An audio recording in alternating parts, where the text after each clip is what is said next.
करारविन्दे पदारविन्दं मुखारविन्दे विनिवेशयन् वटसपत्रपुटे शयानं बालमुकुन्दं मनसा स्मरामि श्रीबालमुकुन्दं शीर्षा नमामि। गुरु ब्रह्मा गुरु विष्णु गुरुदेवो महेश्वरः गुरु साक्षात् परं ब्रह्म तस्मै श्री गुरुवे नमः। अष्टमोऽध्याय।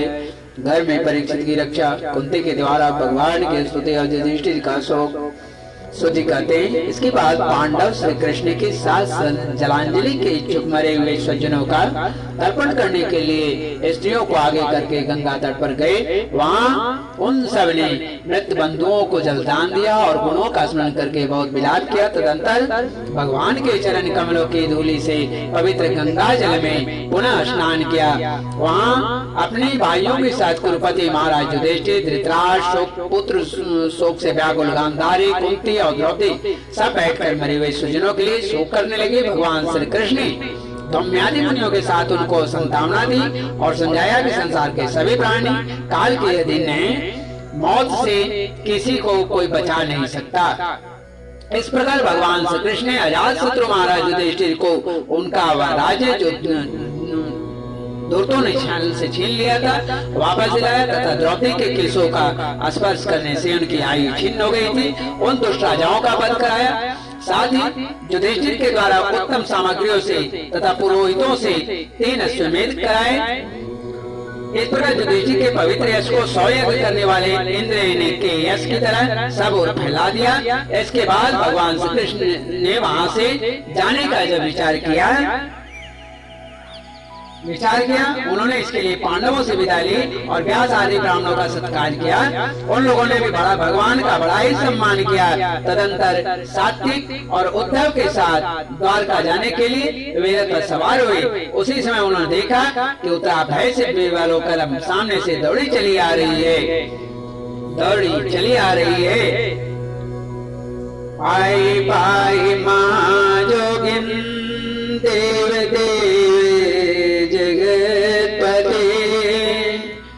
नान्यं त्वदभयं पश्येयत्र मृत्यु परस्परम्। उत्तरा ने कहा, देवादिदेव जगदीश्वर आप महायोगी हैं, आप मेरी रक्षा कीजिए। आपके अतिरिक्त इस लोक में मुझे अभय देने वाला और कोई नहीं है, क्योंकि यहाँ सभी परस्पर एक दूसरे के मृत्यु के निमित्त बन रहे हैं। प्रभु आप सर्वशक्तिमान हैं। या दहकते हुए लोहे का बाण मेरी ओर आ रहा है। स्वामी ने मुझे भले ही जला डाले, परंतु मेरे गर्भ को नष्ट न करे, ऐसी कृपा कीजिए। सुधि कहते हैं, भक्तवत्सल भगवान श्री कृष्ण उनकी बात सुनते ही जान गए कि सत्तामा ने पांडवों के वंश को निर्बीज करने के लिए ब्रह्मास्त्र का प्रयोग किया है। सौनक जी, उस समय पांडवों ने भी देखा कि जलते हुए 5 बाण हमारी ओर आ रहे हैं, इसलिए उन्होंने भी अपने अपने अस्त्र उठा लिए। सर्वशक्तिमान भगवान श्री कृष्ण ने अपने अनन्य प्रेमियों पर, शरणागत भक्तों पर बहुत बड़ी विपत्ति आई जानकर अपने निज अस्त्र सुदर्शन चक्र से उन निज जनों की रक्षा की। योगेश्वर श्री कृष्ण समस्त प्राणियों के हृदय में विराजमान आत्मा हैं। उन्होंने उत्तरा के गर्भ को पांडवों के वंश परंपरा चलाने के लिए अपनी माया से कवच से ढक दिया। सौनक जी, यद्यपि ब्रह्मास्त्र अमोघ है और उसके निवारण का कोई उपाय भी नहीं है, फिर भी भगवान श्री कृष्ण के तेज के सामने आकर वह शांत हो गया। यह कोई आश्चर्य की बात नहीं समझनी चाहिए, क्योंकि भगवान तो सर्वाश्चर्यमय है। वही अपनी निज शक्ति माया से स्वयं जन्मा होकर भी इस संसार की सृष्टि, रक्षा और श्रृंगार करते हैं। जब भगवान श्री कृष्ण जान गए कि श्री भगवान श्री कृष्ण जब जाने लगे, तब ब्रह्मास्त्र की ज्वाला से मुक्त अपने पुत्रों के और द्रौपदी के साथ सती कुंती ने भगवान श्री कृष्ण की इस प्रकार स्तुति की। कुंती ने कहा, आप समस्त जीवों के बाहर और भीतर एक रस स्थित हैं, फिर भी इंद्रियों और वृत्तियों से देखे नहीं जाते, क्योंकि आप प्रकृति से परे आदि पुरुष परमेश्वर हैं। मैं आपको नमस्कार करती हूँ। इंद्रियों से जो कुछ जाना जाता है उसकी तह में आप विद्यमान रहते हैं और अपनी ही माया के पर्दे से अपने को ढके रहते हैं। मैं अबोध नारी आप अविनाशी पुरुषोत्तम को भला कैसे जान सकती हूँ? जैसे मूढ़ लोग दूसरा वेश धारण किए हुए नट को प्रत्यक्ष देखकर भी नहीं पहचान सकते हैं, वैसे ही आप दिखते हुए भी नहीं दिखते हैं। आप शुद्ध हृदय वाले विचारशील जीवन मुक्त परमहंसों के हृदय में अपने प्रेम में भक्ति का सृजन करने के लिए अवतीर्ण में हैं। फिर हम अल्पबुद्धि स्त्रियां आपको कैसे पहचान सकती हैं?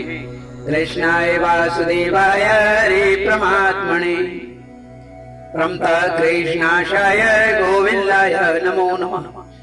कृष्णाय वासुदेवाय देवकी नंदनाय च नंदगोकुमाराय गोविंदाय नमो नमः। नमः पंकजनाभाय नमः पंकजमालिने नमः पंकजनेत्राय नमस्ते पंकजांग्रे। आप श्री कृष्ण वासुदेव देवकी नंदन नंद गोप के लाडले लाल गोविंद को हमारा बारंबार प्रणाम है, जिनकी नाभि से ब्रह्मा का जन्म स्थान कमल प्रकट हुआ है, जो सुंदर कमलों की माला धारण करते हैं, जिनके नेत्र कमल के समान और विशाल है और कोमल है, जिनके चरणों में कमल का चिन्ह है। श्री कृष्ण ऐसे आपको मेरा बारंबार नमस्कार है।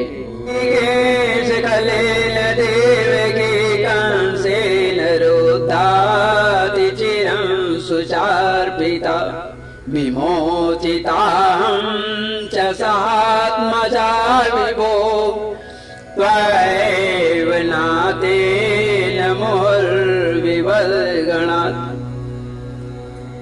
जिनकी नाभि से ब्रह्मा का जन्म स्थान कमल प्रकट हुआ है, जो सुंदर कमलों की माला धारण करते हैं, जिनकी नेत्र कमल के समान विशाल और कोमल है, जिनके चरण कमलों में कमल का चिन्ह है। हे श्री कृष्ण ऐसे आपको मेरा बारंबार नमस्कार है। हृकेश जैसे आपने दुष्ट कंस के द्वारा कैद की हुई और चिरकाल से शोकग्रस्त देवकी की रक्षा की थी, वैसे ही पुत्रों के साथ मेरी भी आपने बार बार विपत्तियों से रक्षा की है। आप ही हमारे स्वामी हैं, आप सब सर्वशक्तिमान हैं। श्री कृष्ण कहाँ तक गिनाऊं? विष की ज्वाला लाक्षागृह की भयानक आग से, हिडिंब आदि राक्षसों की दृष्टि से, दुष्टों की द्युत सभा से, वनवास की विपत्तियों से और अनेक बार के युद्धों में अनेक महारथियों के शस्त्रास्त्रों से और अभयवीर अश्वत्थामा के ब्रह्मास्त्र से भी आपने ही हमारी रक्षा की है। हे जगत के गुरु, हे जगत गुरु, हमारे जीवन में सदा सर्वदा पल पल पर विपत्तियां आती रहे, क्योंकि विपत्तियों में ही निश्चित रूप से आपके दर्शन हुआ करते हैं और आपके दर्शन हो जाने पर फिर जन्म मृत्यु के चक्कर में नहीं आना पड़ता है। ऊंचे कुल में जन्म, ऐश्वर्य, विद्या, संपत्ति के कारण जिसका घमंड बढ़ रहा है, वह मनुष्य तो आपका नाम भी नहीं ले सकता, क्योंकि आप तो उन लोगों को दर्शन देते हैं जो अकिंचन हैं।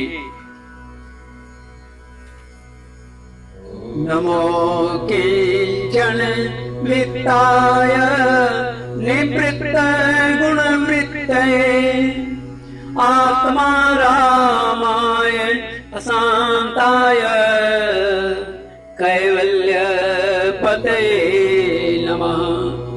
आप निर्धनों के परम धन हैं, माया का प्रपंच आपका स्पर्श भी नहीं कर सकता।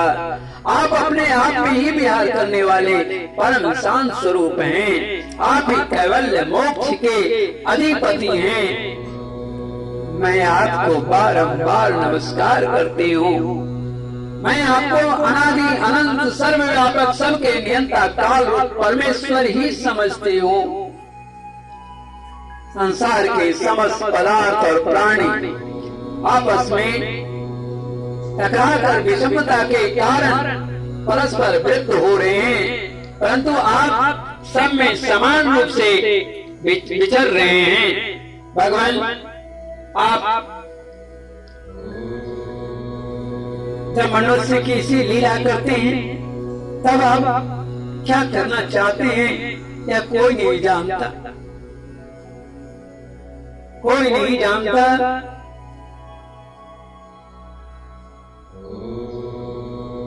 आपका कोई भी न प्रिय है और न अप्रिय है। आपके संबंध में लोगों की बुद्धि विषम हुआ करती है। आप विश्व की आत्मा हैं, विश्व रूप हैं।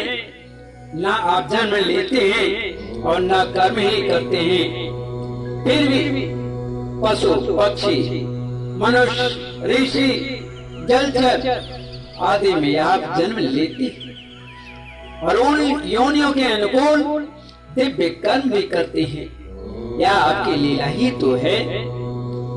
जब बचपन में आपने दूध की मटकी फोड़ यशोदा मैया को खिला दिया था और उन्होंने आपको बांधने के लिए हाथों में रस्सी ली थी, तब आपकी आंखें आंसुओं से छलछला उठी थी। आंखों में आंसू छलक आए थे, काजल कपोड़ों पर चला था, नेत्र चंचल हो रहे थे और भय की भावना से आपने अपने मुख को नीचे की ओर झुका लिया था। जिसके भय से स्वयं भय भी भयभीत होता है प्रभु, वो आप मैया से भयभीत हो रहे थे। बोलिए श्री लक्ष्मी नारायण भगवान की जय। आपकी उस दशा का लीला छवि का ध्यान करके मैं मोहित हो जाता हूँ।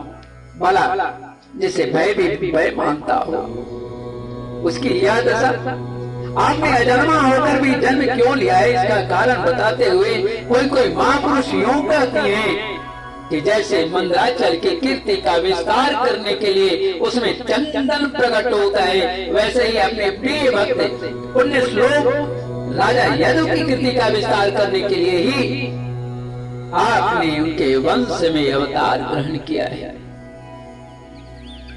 दूसरे लोग यूं कहते हैं कि वसुदेव और देवकी ने पूर्व जन्म में सुतपा और कृष्ण के रूप में आपसे यही वरदान प्राप्त किया था, इसलिए आप अजन्मा होते हुए भी जगत के कल्याण के लिए तथा दैत्यों के नाश के लिए आपने उनके पुत्र बनकर अवतार ग्रहण किया है। कुछ और लोग यूं कहते हैं कि पृथ्वी दैत्यों के अत्यंत भार से समुद्र में डूबते हुए जहाज की तरह डगमगा रही थी, पीड़ित हो रही थी। तब ब्रह्मा की प्रार्थना से उसका भार उतारने के लिए ही आप प्रकट हुए। कोई महापुरुष यूं कहते हैं कि जो लोग इस संसार में अज्ञान कामना और कर्मों के बंधन में जकड़े हुए पीड़ित हो रहे हैं, उन लोगों के लिए श्रवण और स्मरण करने योग्य लीला करने के विचार से ही आपने अवतार ग्रहण किया। भक्तजन बार बार आपके चरित्र का श्रवण गान कीर्तन एवं स्मरण करके आनंदित होते रहते हैं। वही अविलंब आपके उस चरण कमल का दर्शन कर पाते हैं जो जन्म मृत्यु के प्रवाह को सदा के लिए रोक देता है। भक्तवान कलकलु प्रभु, क्या आपने आश्रित और संबंधी लोगों को छोड़कर जाना चाहते हैं? आप जानते हैं कि आपके चरण कमलों पे अतिरिक्त हमें और किसी का सहारा नहीं है। पृथ्वी के राजाओं के तुम यूं ही विरोधी हो गए हैं। जैसे जीव के बिना इंद्रियां शक्तिहीन हो जाती है, वैसे ही आपके दर्शन के बिना यदुवंशियों के और हमारे पुत्र पांडवों के नाम तथा रूप का अस्तित्व ही क्या रह जाता है। राधव, आपके विलक्षण चरण चिन्हों से चिन्हित कुरु जांगल देश की भूमि आज जैसे स्वाभिमान हो रही है, वैसे आपके चले जाने के बाद न रहेगी। आपकी दृष्टि के प्रभाव से ही यह देश पकी हुई फसल तथा लता वृक्षों से समृद्ध हो रहा है।